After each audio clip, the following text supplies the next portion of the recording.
BBC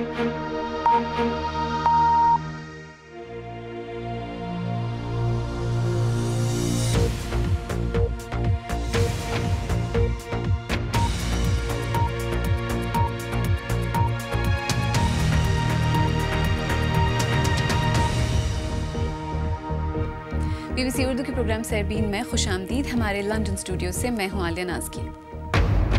Indian हुकूमत ने रियासत आसाम के 40 लाख बाशिंदों की शहरियत मंसूख कर दी। क्या ये अफराद मुल्क से निकाल दिए जाएंगे? ये स्टेटलेस नहीं है, ना ये फॉरेनर है, तो ये एक लीगल प्रोसेस है। सुप्रीम कोर्ट मॉनिटर कर रहा है। अमरीकी रियासत कैलिफोर्निया में जंगल की आग काबू में आने का नाम नहीं ले रही। कई अफराद हलाक, सैकड़ों घर जलकर राख। और इंडिया की रियासत नागालैंड के एक शहरी बैम्बू से बनी साइकिल पर दुनिया का सफर क्यों कर रहे हैं?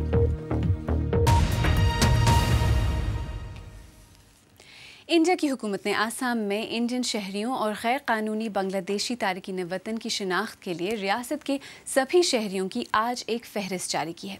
इस फहरिस्त में 40 लाख शहरियों को इंडियन शहरियत से बेदखल कर दिया गया है। इन अफराद को अभी अपनी शहरियत साबित करने का एक और मौका दिया जाएगा। अभी ये नहीं मालूम कि जिन्हें बिलाखिर गैर मुल्की करार दिया जाएगा, हुकूमत उनके साथ क्या करेगी। आसाम के दारुल हुकूमत गुवाहाटी से शकील अख्तर की रिपोर्ट। इंडिया की रियासत आसाम के तमाम शहरियों की फहरिस्त आज जारी कर दी गई। It's a historic day in the country and in Assam. 2 crore 89 lakhs. इसमें रियासत के 40 लाख बाशिंदों को शहरियत से खारिज कर दिया गया है। हुकूमत ने कहा है कि फिलहाल उनके खिलाफ कोई कार्रवाई नहीं होगी। Honorable Home Minister, Union Home Minister had made it very clear that based on this draft, no action of anybody being taken to foreigners tribunal or to detention center arises. वज़ारत दाखिला के एहलकार कह रहे थे कि इस फहरिस्त की बुनियाद पर किसी भी शख्स के केस पर फॉरेनर्स ट्राइब्यूनल से रजू नहीं किया जाएगा और न ही किसी को हिरासती मरकज भेजा जाएगा। शहरियों की फहरिस्त तरतीब देने का मकसद रियासत में इंडियन शहरियों और गैर कानूनी बांग्लादेशी तारकीन वतन की शनाख्त करना है। शहरियत से बाहर होने का सबसे ज़्यादा असर बंगाली नजाद लोगों पर पड़ा है। आसाम के इस तरह के दूर दराज के गाँव में लाखों बंगाली नस्लों से आबाद हैं। इन्हें बड़ी तादाद में शहरियत से महरूम किए जाने के बाद ये बस्तियाँ खौफ और बेयकीनी की गिरफ्त में हैं। पिताजी का 1931 सन का लैंड डॉक्यूमेंट्स है। 31 सन का है, 38 सन का है, 41 का है, 48 सन का है, 51 का NRC है हमारा दादाजी का। मेरा पिताजी का पहला वोट दिया 77 में, तब से वोटर लिस्ट पूरा रनिंग में है। तब से आपको 2016 तक पूरा रनिंग वोटर लिस्ट है। शहरियत से खारिज होने वाले बहुत से लोगों के पास मतलूबा दस्तावेज़ात मौजूद हैं। नाम में, डेट ऑफ बर्थ में और डॉक्यूमेंट देने के टाइम में बोनाफाइड मिस्टेक बहुत सारे रहे होंगे, इसलिए जो है नंबर इतना ज़्यादा है। मैं फर्मली इसमें बिलीव करता हूँ कि ये जो लोग हैं, जैसे NRC ने कहा है कि ये स्टेटलेस नहीं है, ना ये फॉरेनर है, तो ये एक लीगल प्रोसेस है। सुप्रीम कोर्ट मॉनिटर कर रहा है। तो इन द प्रोसेस इन लोगों का नाम, कुछ लोगों का नाम इंक्लूड हुआ है, कुछ लोगों का नहीं हुआ है। तो in due course of time मुझे लगता है कि इन सबका नाम इंक्लूड हो जाएंगे। शहरियत से बेदखल होने वाले 40 लाख बाशिंदों को अपना जवाब दाखिल करने के लिए 28 सितंबर तक का वक्त दिया गया है। लेकिन आखिर में जिन्हें गैर मुल्की करार दिया जाएगा, उनके साथ हुकूमत क्या करेगी, ये अभी तक वाज़ेह नहीं है। Shakeel Akhtar, BBC news, Guwahati. और इसी बारे में मज़ीद बात करने के लिए शकील अख्तर इस वक्त गुवाहाटी से हमारे साथ बराह रास्त मौजूद हैं। शकील, हुकूमत ऐसा कर क्यों रही है? मकसद क्या हो सकता है इसका?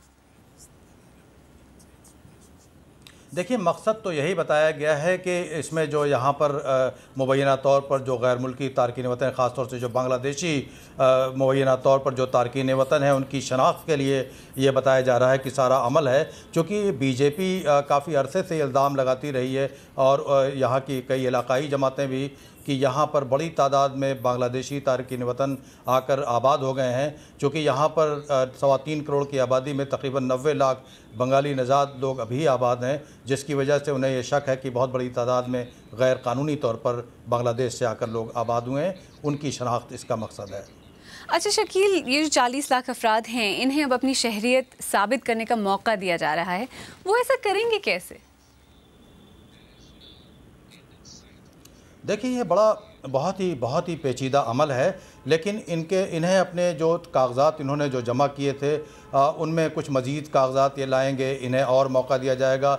जहाँ पर कोई नाम के स्पेलिंग में मिस्टेक्स हो गई हैं या कहीं पर डेट ऑफ बर्थ वगैरह के छोटे मोटे कहीं पर जो वाक़यात हैं जिसमें बहुत बड़ी तादाद में लोग सिर्फ इन बुनियादों पर रिजेक्ट हो गए हैं, तो वो शायद उनका करेक्शन होगा, उन्हीं हुक्काम के पास इन्हें जाना होगा, कुछ नए कागजात लेकर जाएंगे। लेकिन ये बहुत पेचीदा अमल है, लेकिन कहा जा रहा है कि काफ़ी सिविल सोसाइटीज़ और दूसरे लोग अब इस अमल में उनकी मदद करेंगे। अच्छा, और सियासी तौर पर कोई रद्द-ए-अमल सामने आ रहा है अभी तक?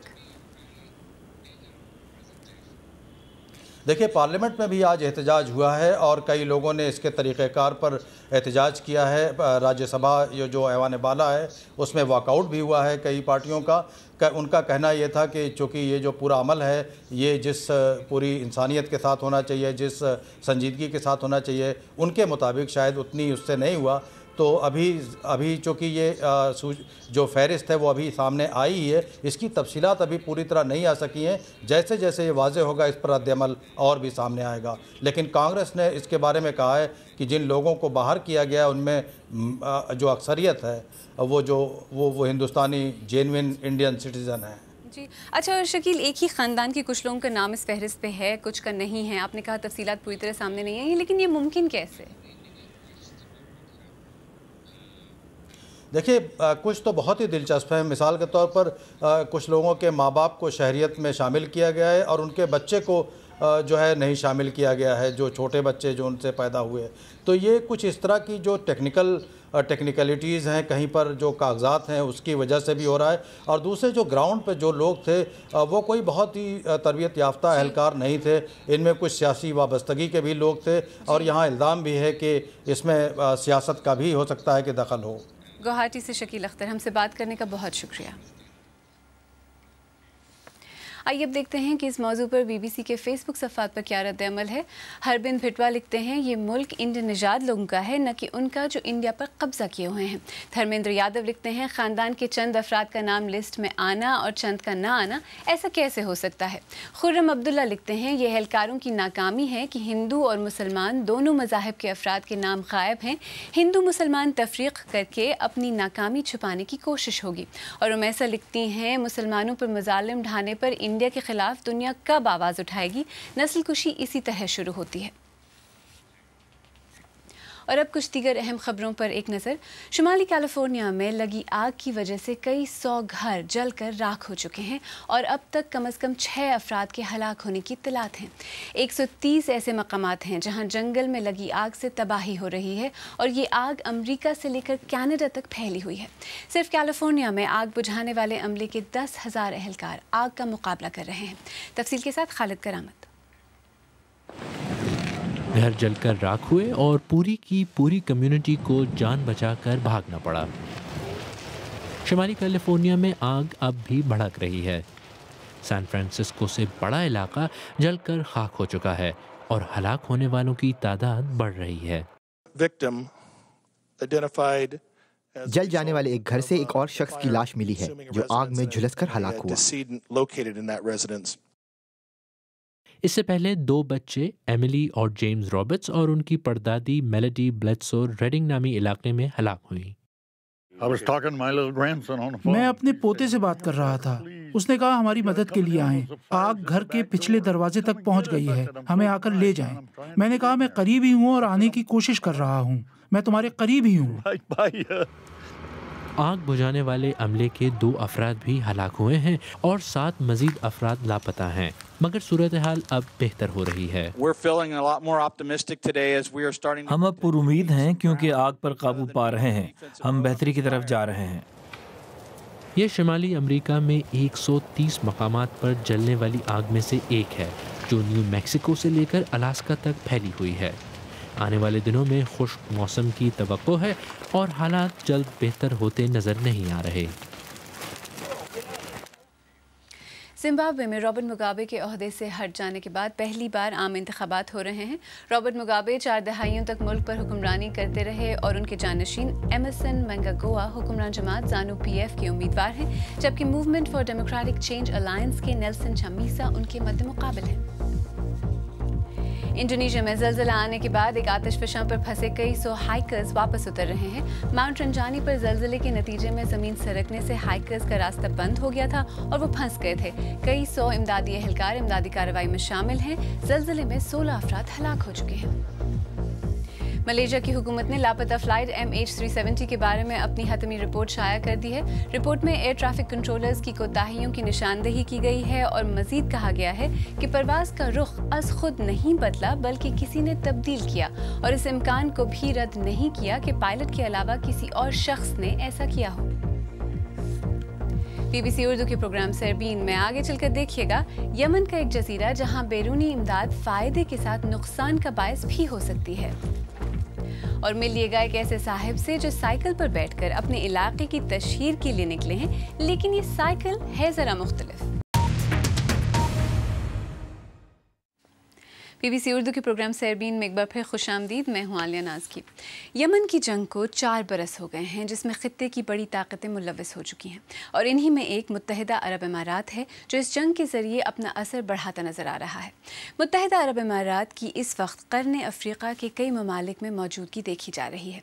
इन्हीं में यमन का सकूतरा नामी एक जजीरा है जो यूनेस्को की आलमी सकाफ़त की फहरिस्त में शामिल है। इस जजीरे पर इमारात की इमदाद आने से अब सवाल ये उठ रहे हैं कि कहीं इस जजीरे पर आहिस्ता आहिस्ता कुदरती जिंदगी खत्म तो नहीं हो रही। फ्रैंक गार्डनर की रिपोर्ट पेश कर रहे हैं सकलैन इमाम। दुनिया से दूर पुरस्रार जजीरा जहां दुनिया की नायाब तरीन नबातात और मखलूक़ात मौजूद हैं। ये क़र्न अफ्रीका के नज़दीक यमन का एक जजीरा सकूतरा है। अब इसकी कुदरती और जंगली ज़िंदगी को ख़तरा है क्योंकि ख़ित्ते की ताकतें यहाँ के गरीब लोगों के लिए इमदाद ला रही हैं और शायद अपना अपना एजेंडा भी। यहाँ अरब अमारात की सरकारी इमदादी तंजीमों से आने वाली इमदाद का शोर में एक इस्तकबाल। यमन की हुकूमत के मफकूद होने के बाद पैदा होने वाले खला में सकूतरा के रहने वालों की बुनियादी ज़रूरियात अब ये तंजीमें पूरा कर रही हैं। यहाँ फ़ौजी तो यमनी हैं मगर उन्हें तरबियत मुत्तहिदा अरब अमारात ने दी है। अमाराती फ़ौज यमन में हौसियों से जंग लड़ रही है, ताहम ये जजीरा अब तक इस जंग की तबाहकारियों से महफूज रहा है। लेकिन अब अमाराती खामोशी से इस जजीरा समेत क़र्न अफ्रीका के दीगर ममालिक में अपना असर बढ़ा रहे हैं। हमारे अमाराती भाइयों ने हमें गाड़ियाँ और मोटरसाइकिलें मुहैया की हैं। उन्होंने हमारी मालियाती और नफ्सियाती तौर पर भी मदद की है। खित्ते में अब अपना असर बढ़ाने के लिए सकूतरा बहुत जाज़िबे नज़र जगह है।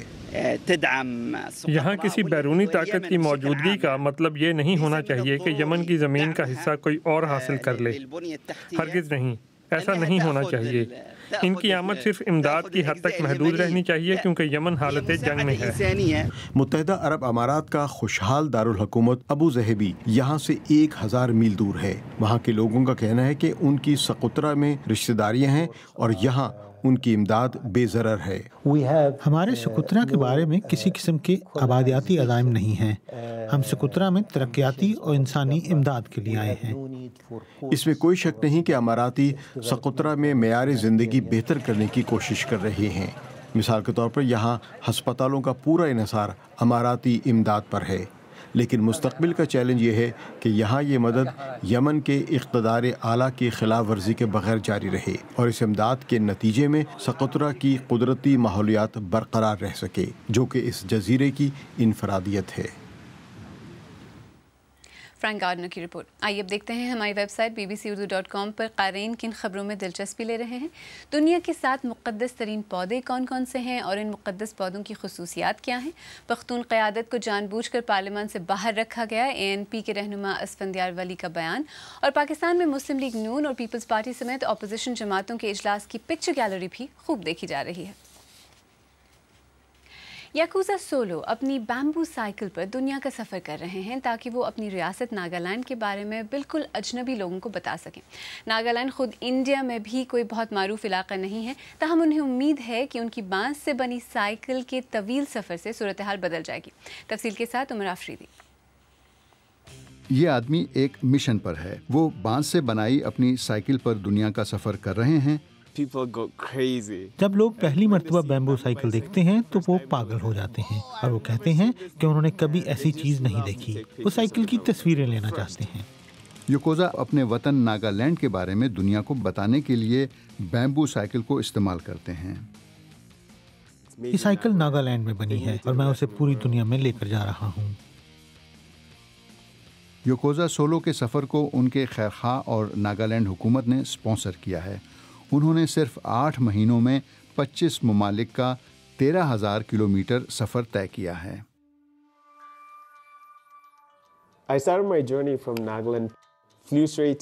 मैंने नागालैंड से अपने सफ़र का आगाज़ किया और सीधा यहाँ पहुँचा और फिर यूरोप के तोलो अर्ज में घुमा फिरा।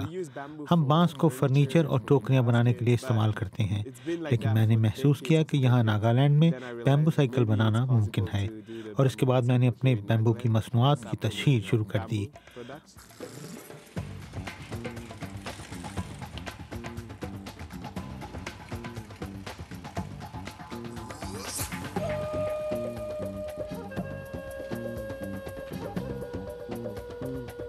Curious people come up and ask me, what is this? You know, like this is bamboo, you know. मुतजस्सिस लोग मेरे पास आते और पूछते कि ये क्या है और कहाँ बना है। मैं बताता हूँ कि ये बैम्बू है और नागालैंड में खुद बनाई हुई साइकिल है। तो पूछते हैं कि नागालैंड कहाँ है। नागालैंड इंडिया के शुमाल मशरिक में वाक़ई एक छोटी सी रियासत है। ये सब कुछ मुझे नागालैंड की सकाफत के बारे में बात करने का मौका देता है। नागालैंड म्यांमार की सरहद पर वाक़ है। रियासत के लोग अक्सर इंडिया की जानिब से इसे नज़रअंदाज करने की शिकायत करते हैं। मैं बहुत सी वजूहात की बिना पर नागालैंड को पूरी दुनिया में लेकर जा रहा हूँ। ये खूबसूरत जगह है, यहाँ के लोग खूबसूरत हैं, हमारे पास भरपूर सकाफत और रवायात हैं और हम दिल से अमीर हैं। योकोजा का सफ़र ख़त्म होने से बहुत दूर है। वो रास्ते में बहुत से नए दोस्तों को तालीम देने के लिए अपना सफ़र जारी रखेंगे। अगर आप चाहें तो मुझसे और हमारी टीम के दीगर साथियों से ट्विटर पर भी रब्ता कर सकते हैं। मेरा ट्विटर हैंडल है @alianaazki। इसके साथ ही सरबीन इख्तिताम को पहुंचा। प्रोग्राम में पेश होने वाले मौज़ूआत पर अगर आप अपने ख़यालात का इजहार करना चाहें तो फेसबुक पर हमारा सफ़ा हाजिर है। आप हमारे ट्विटर हैंडल @BBC उर्दू के ज़रिए भी हमसे रब्ता कर सकते हैं। कल फिर हाजिर होंगे। तब तक ताज़ा तरीन ख़बरों के लिए हमारी वेबसाइट bbcurdu.com देखते रहिए। आलिया नाज़की को अब इजाज़त दीजिए।